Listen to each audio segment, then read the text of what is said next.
What it do, nephew? Here we are once again to do something random, something unplanned, from a random book on my shelf. This is my buddy Mark Steele's book, Flashbang. Just a little shout out. And here's our random word. Our random word today is mummification. Mummification. Mummification. Mummification. Mummification. That is a heck of a word to start this with. Set a timer for 10 minutes. Mummification. Mummification. Setting the timer. Okay, 10 minutes and counting. That is a lot of syllables. Mummification. That's a lot of consonants, a lot of M's. Probably the most number of M's of any word we've started this project with. Mummification. We don't mummify anyone anymore. I don't think. Maybe they still do. Maybe they still do in some part of the world. I do not want to be mummified.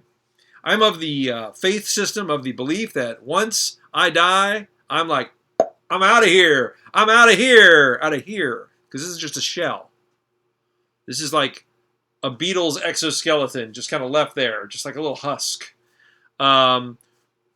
Which my loved ones are happy to put in the dirt and come and visit when they want to. And I don't believe in that. You know, there's always, I think in every TV show and every movie that deals with the loss of someone important, there's a lot of standing at a gravestone and talking to it. How you doing, partner? This case is really a mystery, and I need your help. You know, like I don't know how many people go and stand there. Hey, Mom, I thought you should know that I started a new job today. I don't know how many people do that. Do people talk to the tombstones? I mean, people visit them. That's great. You can visit my tombstone. I don't care. But talking to it. You know, I mean, it's good to have a focal point for when someone dies and you want to talk to them. I believe that the people that have passed away, they're still checking in on us. They're still listening. I do believe that. I do believe there's a way that they can see us. I don't really have any basis for that. That's not really in the Bible. That's not really what I've been told by any science or people that have had near-death experiences. But I believe that they keep in touch. I believe they somehow know. But, I mean, if it helps you to talk to a tombstone, by all means do it. But then I think maybe I want to be cremated. A lot of people want to do that. It seems severe. Clearly, everyone in Star Wars wants to be cremated. It seems like the modus operandi, is that how you say that? It seems like the funeral procedure for all Star Wars characters is a Viking funeral pyre. Just burn that body right up.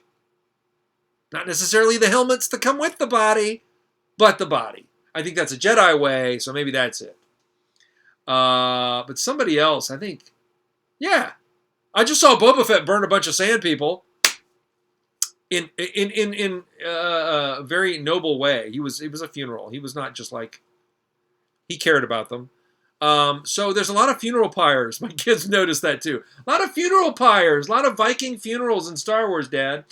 I don't know. You know, if I was going to be cremated and my ashes put into a big jar, you could talk to the jar if you want to. If you want my advice, my kids, my descendants, if they want to talk to a jar, that's fine. That seems a lot weirder than talking to a tombstone.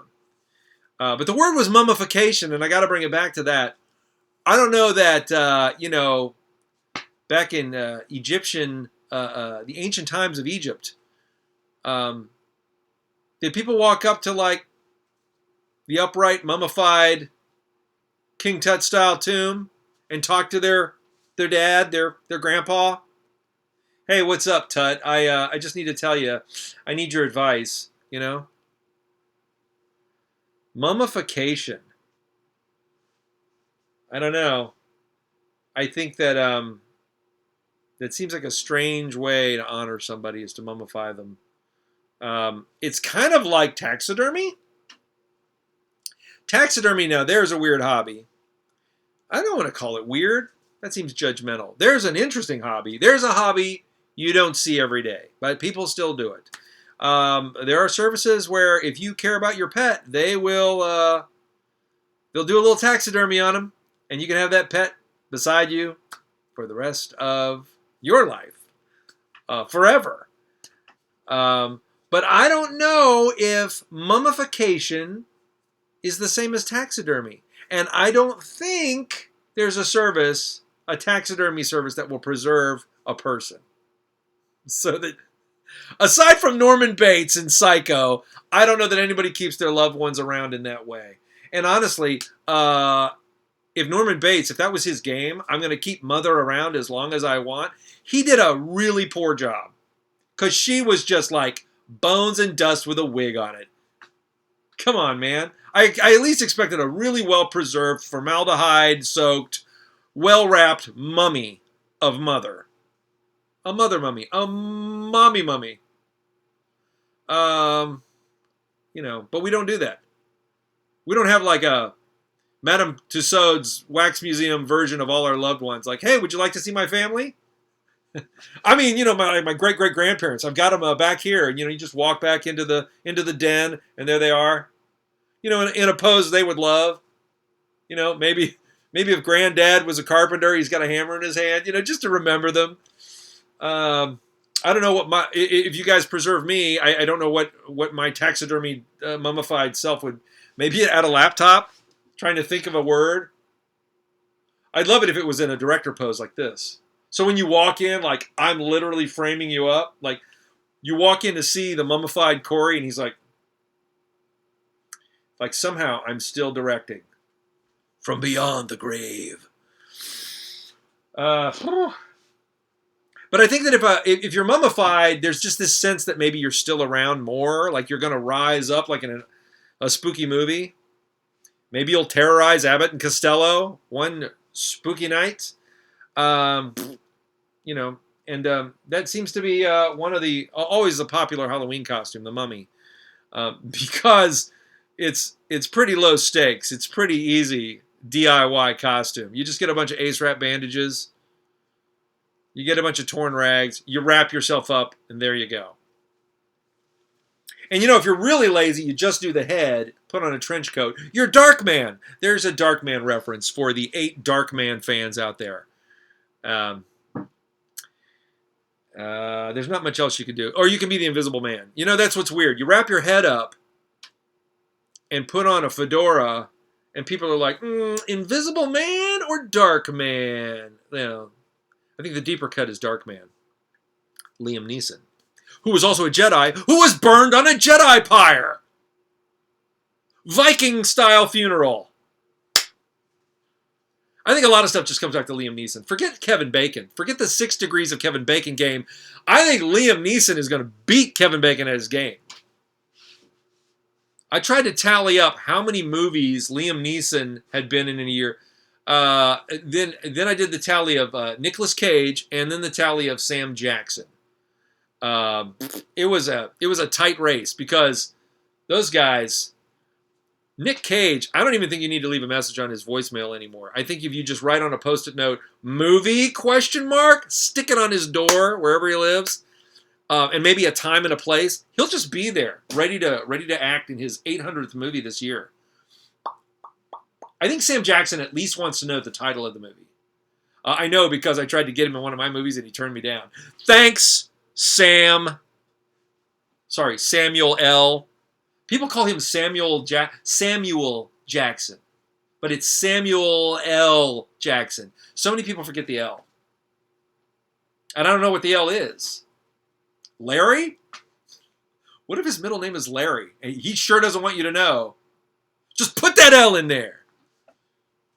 And I want to get back to mummies. I think that I would love to see Sam Jackson fight a mummy.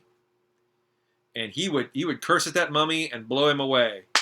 I mean, Brendan Fraser was great at fighting mummies, but Samuel L., let's put him on the mummy hunting list. Let's make him a mummy hunter. The movie's called The Mummy, but it's really about the guy being tormented by the mummy. It's weird that it's called The Mummy. And then Tom Cruise tried to fight a mummy and nobody cared, I guess. Sorry, Tom. We like to see Tom do a lot of things, but mummy fighting, we don't. So don't make me a mummy. Don't mummify me. Don't mummify your pets either. The taxidermy thing is weird enough, but if I come to your house and I see a dachshund all wrapped up in ace bandages, frozen in time, I'm leaving. That's this close to walking into a doll factory. That's this close to walking in and you've got a bunch of disfigured mannequins in your living room. Taxidermy is it's something you got to do in moderation. If you have a taxidermied squirrel, a taxidermied kitty cat, it's cute, it's interesting, it's eccentric. If you have 15 animals taxidermied in your house, I'm calling the cops because you're a serial killer, okay? But mummification, I don't know much about it. Amazingly, I talked for 10 full minutes about it and about death and about talking to people when they are burned to ashes, which I think is okay if it helps you out and it helps your grieving process, especially if your loved one was a Jedi and had to be burned on a pile of sticks. But you know what, guys? I hope you're going to stay alive for the next week till I see you again.